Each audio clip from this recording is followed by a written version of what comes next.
Hello, this is Kamlesh Ahuja city chemistry class. Previous class के अंदर हमने एल्काइल हैलाइड एराइल हैलाइड के आइसोमेरिज्म और नोमेनक्लेचर के बारे में डिस्कस किया था, और आज हम method of preparation of alkyl halide discuss कर रहे हैं। और फर्स्ट हमारा मेथड है फ्रॉम एल्कोहल से। हम एल्कोहल से किस तरह से एल्काइल हैलाइड फॉर्म करते हैं। बेसिकली ये वाला जो अभी टॉपिक स्टार्ट कर रहा हूँ, फर्स्ट रिएक्शन ही, ये डिटेल में हम वापस डिस्कस करेंगे जब हम एल्कोहल पढ़ेंगे। नेक्स्ट चैप्टर हमारा एल्कोहल ही है। तो एल्कोहल, तो यहाँ जो हम तीन बेसिक रिएजेंट यूज करते हैं एल्कोहल से बनाने के लिए, वो यूज करते हैं PCl5, PCl3 एंड SOCl2। और तीन बेसिक रिएजेंट है, और ये एक और है HX। HX क्या है? HF, HCl, HBr और HI।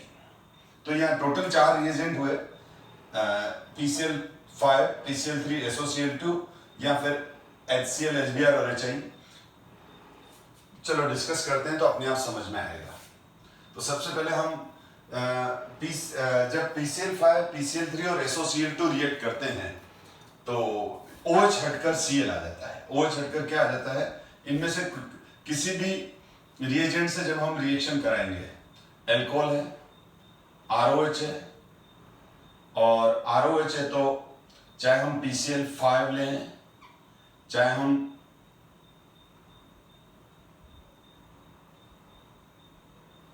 PCl5 लें, चाहे हम PCl3 लें, या फिर हम SOCl2 लें, तो आपको क्या करना है? OH हटा के Cl लगाना है।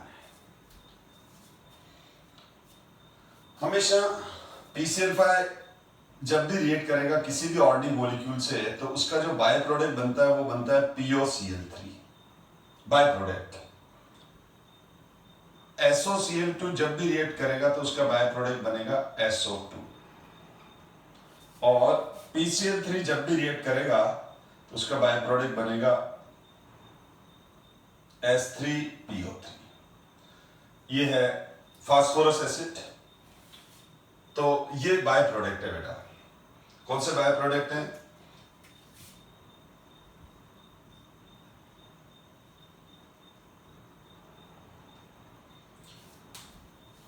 तो ये PCl5, SOCl2 और PCl3। तो इसमें हम ये देखें, ROH है,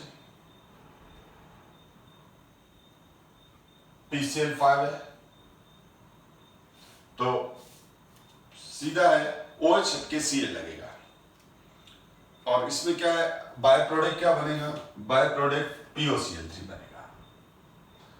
तो सबसे पहले आप POCl3 इसका अलग कर लो।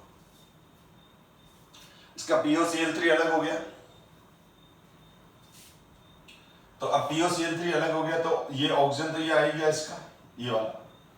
और ये जब ऑक्सीजन ये आ गया, देखो बेटा, अब R और H अलग हो गए।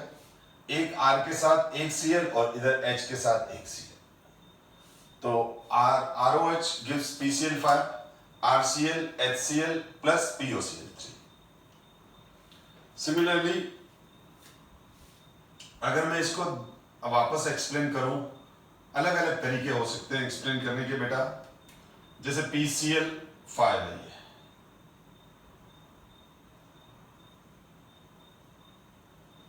तो PCl5 में क्या हो जाएगा?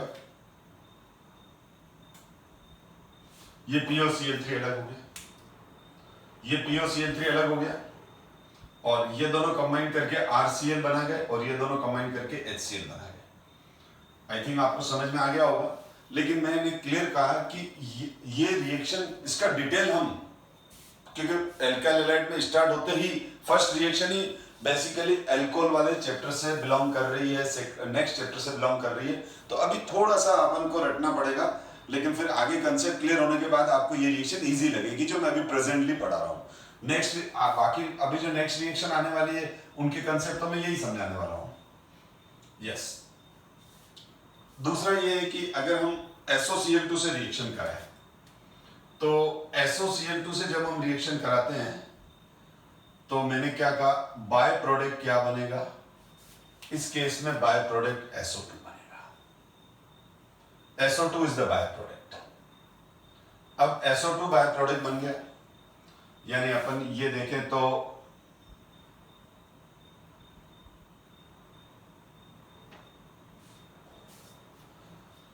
अब दो R अलग अलग हो गए, दोनों R के साथ HCl, यानी अपन कह सकते हैं कि ना अल्कोहल के केस में SOCl2 से SO2 बना, HCl बाय प्रोडक्ट, SO2 और HCl बाय प्रोडक्ट बना। SO2 गैस है और HCl भी इजीली वोलेटाइल एसिड है,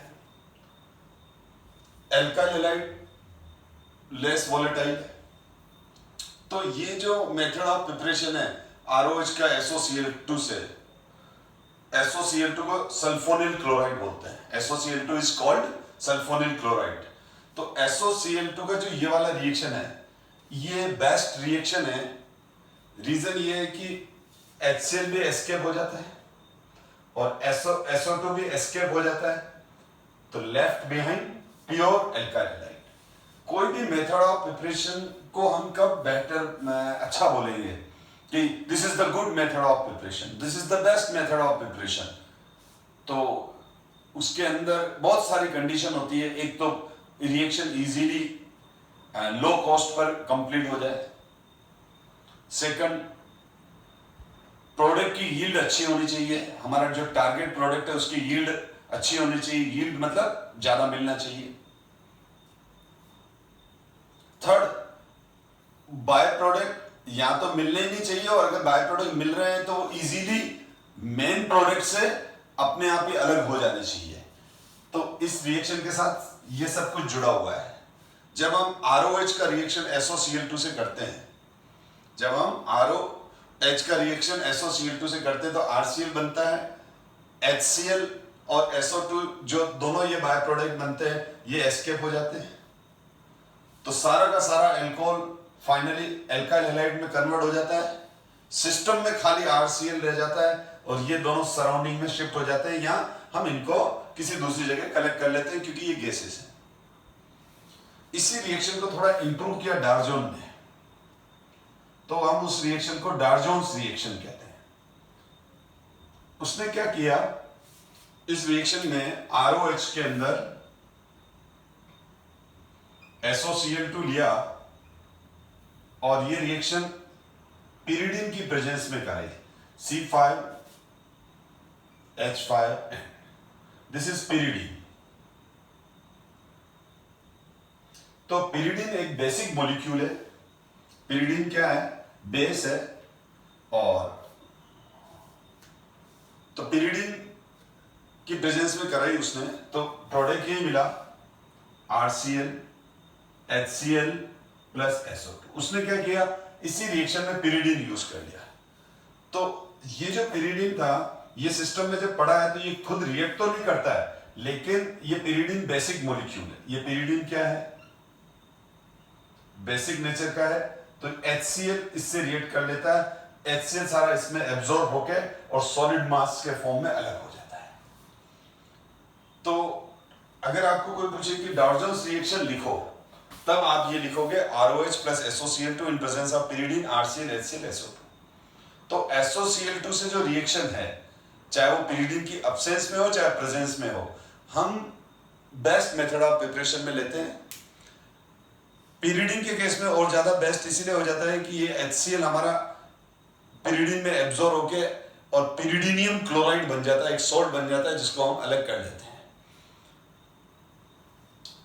तो डार्जोन्स रिएक्शन अगर आपको एग्जाम में आती है तो यही रिएक्शन लिखनी है, और खाली एरो पर आपको क्या लिखना है, पाइरिडीन लिखना है, C5H5N, ये नाइट्रोजन बेस है।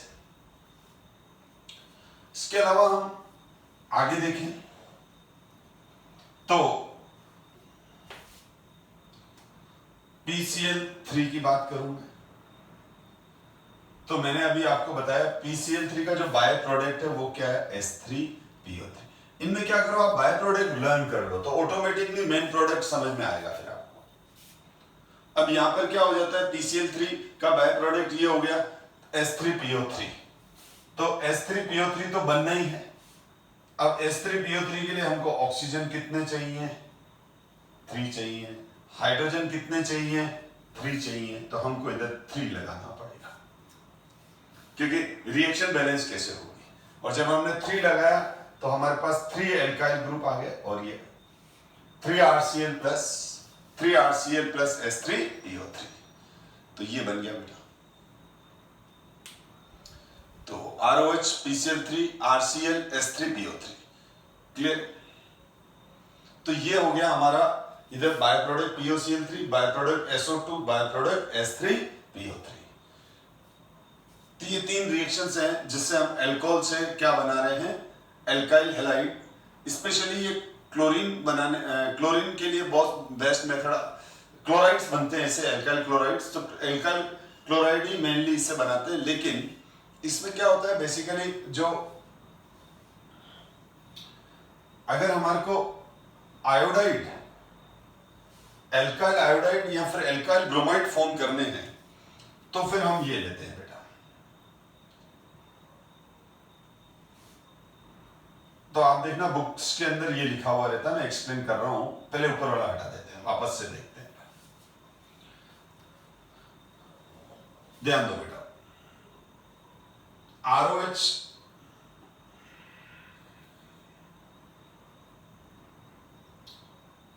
और एरो पे लिखा रहता है P+I2, तो इधर लिखा हुआ है RI, या ROH और एरो पे लिखा रहता है P+Br2, तो RBr।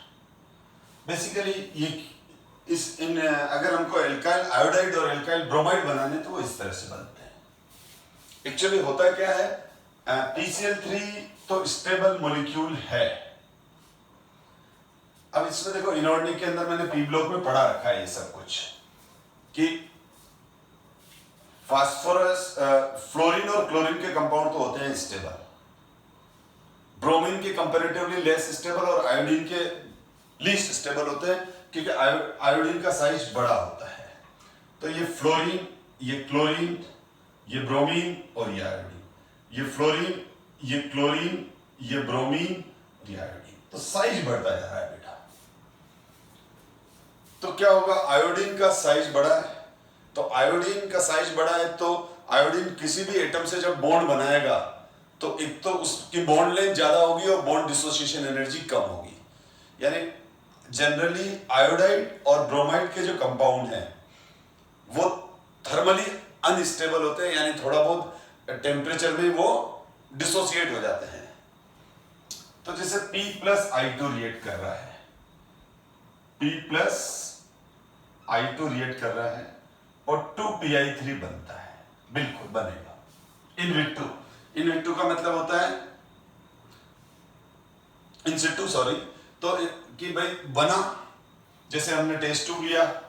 इनसिटू का मतलब क्या होता है बेटा, कि जैसे हमने बीकर है, बीकर लिया, उसके अंदर फास्फोरस डाला और आयोडीन डाला, ये बन गया, ठीक है। रिएक्शन की जो कंडीशन देनी थी वो तो देनी ही है हमको। अब ये बनते ही क्या हो जाएगा, बन तो जाएगा, लेकिन अब इसका लाइफ टाइम बहुत कम है। वापस थोड़ी देर बाद ये वापस डिसोसिएट होकर किस में कन्वर्ट हो जाएगा, तो इसका लाइफ पीरियड कम है। रीजन ये है कि फास्फोरस और आयोडीन का बॉन्ड डिसोसिएशन एनर्जी कम है। इसी तरह से PBr3, अगर मैं यहाँ Br2 ले लूं तो PBr3 बन जाएगा। तो PI3 और PI3 और PBr3 ये ऐसे मॉलिक्यूल हैं जो इस एटमॉस्फेयर में लंबे टाइम तक एग्जिस्ट नहीं करते हैं। 20-25 मिनट बाद, 1 आवर बाद, 2 आवर बाद, धीरे धीरे धीरे धीरे 2-3 घंटे मान लो, ठीक है। जैसे हमने एक सैंपल बना दिया, 10 ग्राम PI3 हमारे पास पड़ा है, तो 2-3 घंटे में क्या हो जाएगा, वो सारा का सारा इसमें डिसोसिएट हो जाएगा।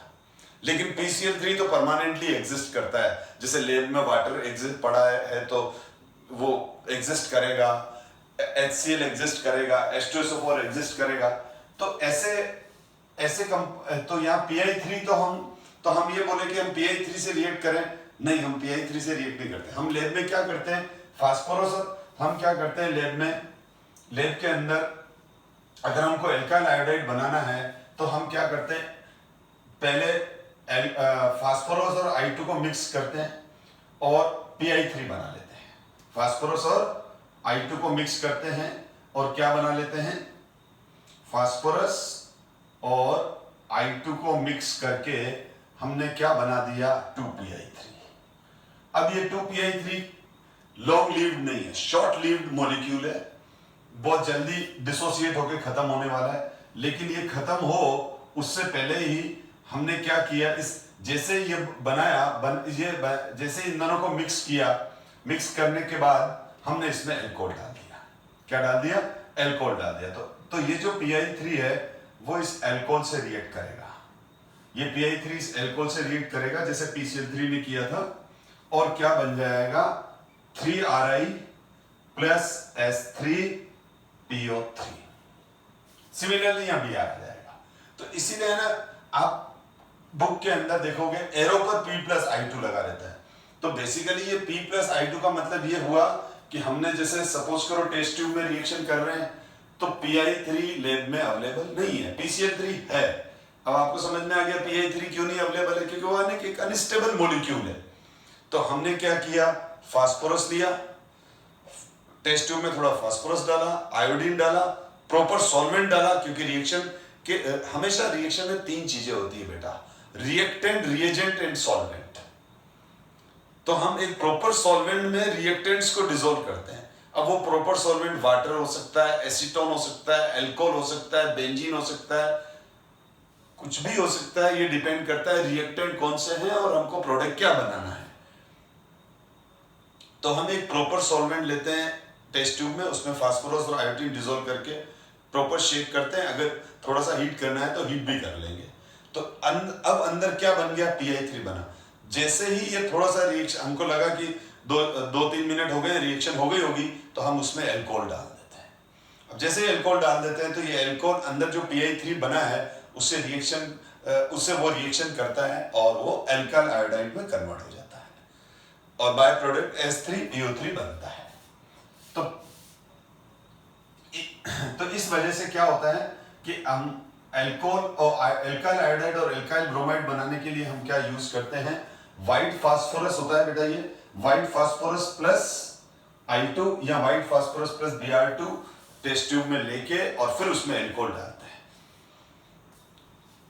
अब यहां पर नेक्स्ट है अल्कोहल का रिएक्शन जो है HX से हो रहा है। तो यहां पर ये रिएक्शन ये बन गया। सिंपल देखा जाए तो यह वाटर है, पर मैं अभी इस रिएक्शंस को इतना डिटेल में नहीं ले रहा हूं जितना डिटेल में मुझे लेना चाहिए, क्योंकि मैं जब अल्कोहल पढ़ाऊंगा तब मैं इसके काफी सारी डिटेल एक्सप्लेन करूंगा। तो हो सकता है अभी आपको लग रहा हो कि सर डायरेक्ट बता रहे हैं, तो वो अभी मेरी मजबूरी है, क्योंकि रीजन ये है कि हम अल्काइल हैलाइड पढ़ रहे हैं, हम अल्कोहल चैप्टर नहीं पढ़ रहे हैं, और ये अल्कोहल की केमिकल प्रॉपर्टी है जो अभी डिस्कस कर रहे हैं। तो ये जब हम अल्कोहल पढ़ेंगे तब ये रिएक्शन वापस रिपीट होने वाली है। तो अगर छोटा मोटा डाउट है तो उसको इग्नोर करना, अभी अल्कोहल चैप्टर में क्लियर हो जाएगा। अब ये जैसे HX है बेटा, तो ये HX क्या हो जाएगा? HF, HCl, HBr and HI। तो ये लेफ्ट राइट चल रहे हैं तो इसकी एसिडिक स्ट्रेंथ इंक्रीज होती है। एसिडिक स्ट्रेंथ क्या हो रही है? इसकी इंक्रीज होती है, और एसिडिक स्ट्रेंथ जैसे जैसे रिएक्ट होगी वो रिएक्टिविटी इंक्रीज होगी।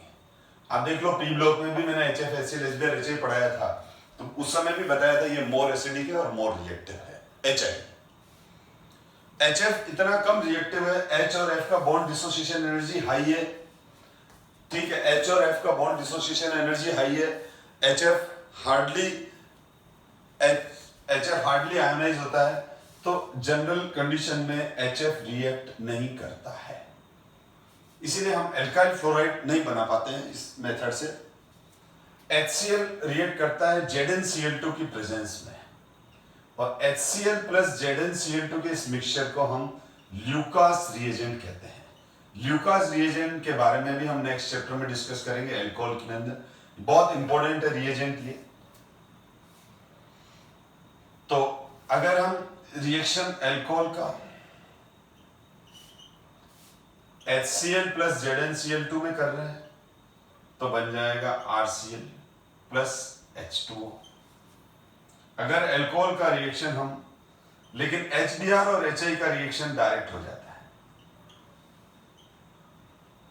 इसका मैकेनिज्म क्या है, कंसेप्ट क्या है, हम नेक्स्ट क्लास में डिस्कस करेंगे, सॉरी नेक्स्ट चैप्टर में डिस्कस करेंगे एल्कोहल वाले में। मेथड ऑफ प्रिपरेशन में थोड़ा सा स्टूडेंट्स आप अपना पेशेंस रखना और अपने में नेगेटिविटी मत लाना, क्योंकि मेथड ऑफ प्रिपरेशन के अंदर हर प्रिपरेशन में अलग अलग कंसेप्ट काम आता है। लेकिन जब हम केमिकल प्रॉपर्टीज पढ़ते हैं तो हमको बहुत अच्छा लगता है, क्योंकि केमिकल प्रॉपर्टी में एक स्मूथनेस होती है, रीजनिंग होती है, कंसेप्ट होते हैं, उस समय लगता है रिएक्शन रटनी नहीं पड़ रही है, ठीक है।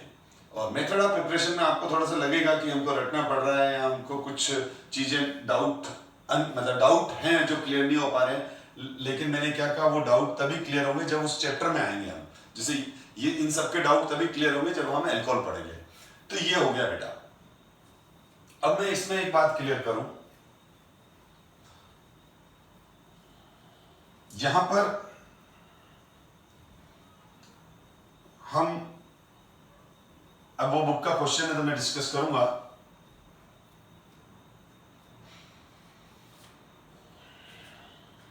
यहां पर हम ये देखें कि जो एल्कोहल है, अब प्रॉब्लम क्या है, HCl, HBr और HI ये तीनों वोलेटाइल एसिड है।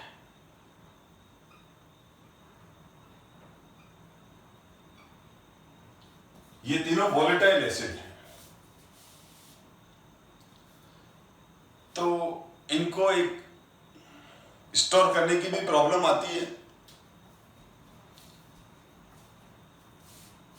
तो हम इसको बनाने के, हम क्या करते हैं कि लैब में जनरली HCl, HBr और HI डायरेक्ट प्योर, देखो HCl गैस है, HBr गैस है, HI गैस है,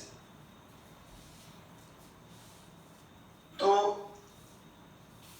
लेकिन क्या ये वाटर में रैपिडली डिसॉल्व हो जाते हैं। तो लैब के अंदर जब आप HCl, तो आप देखना लैब के अंदर जब बॉटल पड़ी रहती है तो उस पर लिखा रहता है HCl सॉल्यूशन। उस पर क्या लिखा रहता है बच्चों, HCl सॉल्यूशन लिखा हुआ रहता है। तो HCl सॉल्यूशन है वो, यानी वो वाटर में HCl गैस डिसॉल्व की हुई है। लेकिन अगर हमको प्योर HCl चाहिए तो फिर वो कैसे बनेगा, देखो प्योर HCl हो और वो एल्कोहल से रिएक्ट करे, तो हम क्या करते हैं, HCl और HBr को बनाने के लिए हम क्या करते हैं, हम NaCl यूज करते हैं। तो H2SO4 प्लस 2NaCl ये रिएक्ट करता है। मैं डायरेक्ट कंप्लीट रिएक्शन लिख रहा हूं, सोडियम सल्फेट बनेगा और 2HCl बन जाएगा। फिर इस 2HCl को, ठीक है, फिर ये जो 2HCl है, इनका 2 अल्कोहल मॉलिक्यूल से ये 2HCl रिएक्ट करेगा और 2RCl बनेगा और ट्वाइस मॉलिक्यूल वाटर रिलीज होगा। अगर मैं इन दोनों रिएक्शन को ऐड कर दूं तो ये 2HCl से 2HCl कैंसिल हो गया, 2 molecule alcohol, 1 molecule H2SO4, 2 molecule NaCl, ठीक है, H2SO4 NaCl, तो 2RCl, 2 मॉलिक्यूल वाटर और 1 मॉलिक्यूल सोडियम सल्फेट, ये बन जाता है। या H2SO4 थोड़ा एक्सेस में लेना पड़ता है तभी सोडियम सल्फेट बनता है। अगर हम H2SO4 लिमिटेड लेंगे तो NaHSO4 बनता है बाय प्रोडक्ट। तो H2SO4 एक्सेस में है थोड़ा, ठीक है, तो ये बन जाएगा। तो हुआ तो क्या, बेसिकली NaCl इजीली अवेलेबल है, नमक है, सॉल्ट है, ये NaCl H2SO4 से रिएक्शन करके सोडियम सल्फेट और HCl बना गया। रिएक्शन तो अल्टीमेटली HCl ने की। तो ये जो मेथड है, ये laboratory method of preparation of alkyl halide है, जो काफी चीप रेट में, कम रेट में हो जाता है। क्यों? क्योंकि H2SO4 भी इजीली अवेलेबल एसिड है, नमक NaCl बहुत इजीली अवेलेबल सॉल्ट है, तो ये रिएक्शन हो गई। लेकिन अगर इसकी जगह हम प्योर एल्कोहल लेके और उसको HCl से रिएक्ट कराएं, तो HCl की कॉस्ट बहुत ज्यादा होती है। अगर हम मार्केट से HCl परचेस करके लाते हैं तो उसको एक तो वो वोलेटाइल है, वो अलग प्रॉब्लम है, ठीक है। तो HCl का सॉल्यूशन बनाकर फिर इसके HCl सॉल्यूशन को इससे रिएक्ट कराएंगे तो भी यही बनेगा, पर प्रॉब्लम क्या है, वो कॉस्टली हो जाती है। तो लैब में जब हम बनाते हैं एल्काइल हैलाइड, तो हम लैब में एल्काइल हैलाइड बनाने के लिए क्या करते हैं, एल्कोहल लेते हैं, H2SO4 और इन तीनों को मिक्स कर देते हैं, तो ये बना लेते हैं। तो अल्टीमेटली रिएक्शन तो यही हुआ, ठीक है। सेकंड ये दोनों रिएक्शन करके HCl बना देते हैं, फिर HCl इमीडिएटली इससे रिएक्शन करके एल्काइल हैलाइड। सिमिलरली ब्रोमीन के लिए भी ऐसा ही होता है बेटा। अगर मैं Cl की जगह मैं Br ले लूं, तो यहाँ HBr आ जाएगा और यहाँ Br आ जाएगा। और अगर मैंने H2SO4 लिमिटेड लिया है, ठीक है, चलने दो, ठीक है, अपना पर्पस सोल्व हो रहा है, और यहां पर Br आ जाएगा। ये NaCl की जगह 2NaBr आ गया।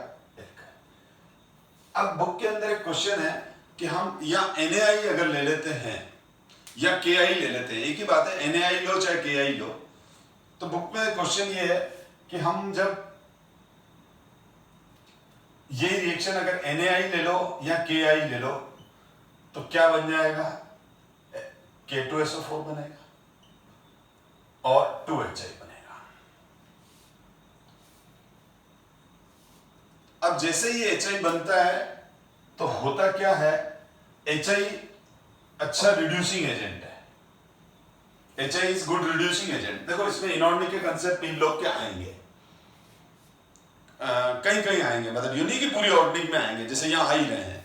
तो मैंने आपको बताया था हेलोजन फैमिली में कि HI गुड रिड्यूसिंग एजेंट है, और इधर से मैंने आपको सल्फर फैमिली में बताया था कि जो ये ऑक्सो एसिड्स हैं, किसी कोई भी ऑक्सो एसिड हो, oxo acid are oxidizing acid होते हैं। ऑक्सो एसिड सल्फर के और क्लोरीन के, सल्फर और हेलोजन के, यानी HClO, HClO2, HClO3, HClO4, HBrO, HBrO2, HBrO3, HBrO4, ठीक है, ये ऑक्सो एसिड है। H2SO4, ये HNO3, ये सारे ऑक्सीडाइजिंग एसिड है। फास्फोरस के एसिड रिड्यूसिंग होते हैं या नॉन रिड्यूसिंग हो सकते हैं, बट H2SO4 अच्छा ऑक्सीडाइजिंग एसिड है। तो क्या होता है, ये H2SO4 वापस इस 2HI से रिएक्शन करके SO2 गैस बना लेता है, I2 गैस बना लेता है और 2H2O बना लेता है। तो क्या होता है कि अब अगर मैं इस रिएक्शन को कंप्लीट करूं, अब मैं इन दोनों रिएक्शन को ऐड करूं, तो H2SO4 2Ki gives K2SO4 SO2 I2 plus 2H2। यानी कहने का मतलब ये हुआ कि ये K प्लस ये I माइनस, इस I माइनस का I2 में क्या हो गया, ऑक्सीडेशन हो गया।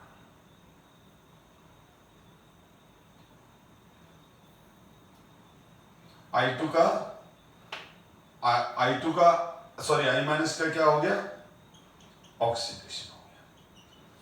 किसने किया ऑक्सीडेशन, ये ऑक्सीडाइजिंग एजेंट हो जाता है।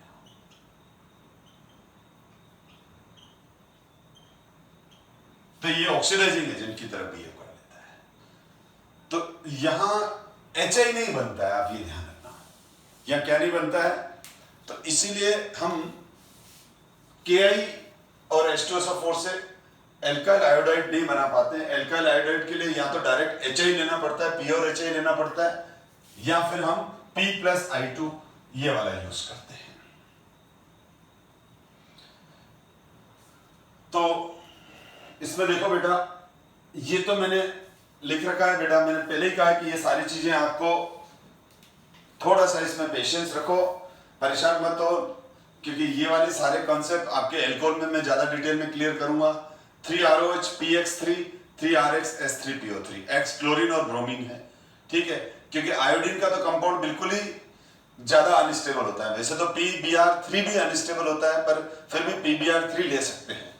फिर ROH PCl5, RCl POCl3 plus HCl, ROH plus SOCl2, RCl SO2 plus HCl, ROH NaBr H2SO4, ये ले लिया। आप देख लो ये सारी रिएक्शन अभी मैंने डिस्कस की थी। For this reaction the increasing order of reactivity, यानी प्राइमरी एल्कोहल से ज्यादा फास्ट रिएक्ट करेगा सेकेंडरी, सेकेंडरी से ज्यादा रिएक्ट करेगा टर्शियरी। आप इस लाइन को केवल माइंड में रखो और इग्नोर करो। मैं आपको डिस्कस करूंगा एल्कोहल चैप्टर में, जब मैं एल्कोहल्स की रिएक्टिविटी डिस्कस करूंगा तब मैं आपको बताऊंगा कि 1 डिग्री से मोर रिएक्टिव 2 डिग्री क्यों होता है, 2 डिग्री से मोर रिएक्टिव 3 डिग्री। ये तो बोर्ड का क्वेश्चन है, अच्छा, लेकिन वो अब इस चैप्टर का नहीं है ये concept. This reaction can not be applicable producing aryl halides. अब ये कंसेप्ट भी मैं अभी आपको बताने वाला, ये भी आपको आगे समझ में आएगा। वैसे रीजन लिख रखा है मैंने कि it is difficult to break carbon oxygen bond in phenol as it possesses a partial double bond character. तो ये सब क्या है, इसको अभी आप इग्नोर करो, लेकिन बुक में लिखा हुआ है तो मैंने अभी कॉपी पेस्ट करके यहाँ डाला है, ठीक है, आप ताकि आपको यूं नहीं लगे कि सर ने इनको छोड़ दिया। मैंने लिख के, मैं बता रहा हूँ, लिख के भी छोड़ रहा हूं मैं, क्योंकि ये मैं अभी आगे डिस्कस करूंगा इनको। HCl plus ZnCl2 is called Lucas reagent. इसका ल्यूकास रिएजेंट का भी एप्लीकेशन, ये सारा का सारा जो अभी दिख रहा है मैं डिटेल में नेक्स्ट चैप्टर में डिस्कस करूंगा। हाँ, लेकिन ये वाला क्वेश्चन डिस्कस नहीं होगा जो मैंने अभी बता दिया आपको कि है ना, why is sulphuric acid not used during the reaction of alcohols with KI। ठीक है, तो जैसे मैंने आपको बताया था ना कि अभी सल्फ्यूरिक एसिड यूज किया था मैंने, तो मैंने कहा था ना KI के लिए यूज नहीं करते। तो देखो इंडेक्स क्वेश्चन है, इसका मैंने एग्जाम में आंसर कैसे लिखना है वो लिखा है। In the presence of sulphuric acid H2SO4 KI produce HI। देख लो, KI 2KI H2SO4 2KHSO4 2HI, वहां 2HI बनाया था। अब ये 2HI क्या करेगा, वापस H2SO4 से रिएक्शन करके I2SO2 और H2 में कन्वर्ट हो जाएगा।